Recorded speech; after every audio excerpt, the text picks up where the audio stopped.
खिसियानी बिल्ली खंभा नोचे, कुछ ऐसा ही हाल है इस समय तुर्की का। तुर्की जिसने पाकिस्तान के चक्कर में भारत को अपना दुश्मन बनाया, जिसका नतीजा रहा कि तुर्की के हाथों से अरबों डॉलर के हथियारों के सौदे चले गए। वहीं तुर्की वैश्विक मंच पर भी भारत का कुछ बिगाड़ नहीं सका। जब से भारत अब सीधे आर्मेनिया को हथियारों की सप्लाई कर रहा है, तो अजरबैजान के सबसे बड़े मित्र तुर्की को और ज्यादा मिर्ची लग गई। यानी कि धीरे धीरे करके पिछले 5 सालों में तुर्की और भारत के रिश्तों का पूरा पतन होता चला गया। वहीं भारत के साथ दुश्मनी को लेकर खुद तुर्की को ही हर मोर्चे पर नुकसान उठाना पड़ा।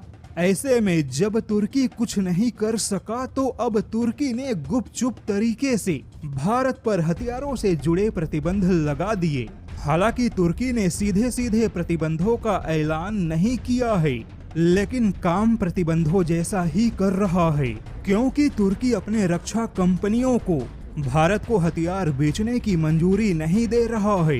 हालांकि तुर्की के ऐसे कदम से भारत को कोई फर्क नहीं पड़ता, क्योंकि भारत पहले ही तुर्की के साथ सभी पुराने रक्षा समझौतों को रद्द कर चुका है।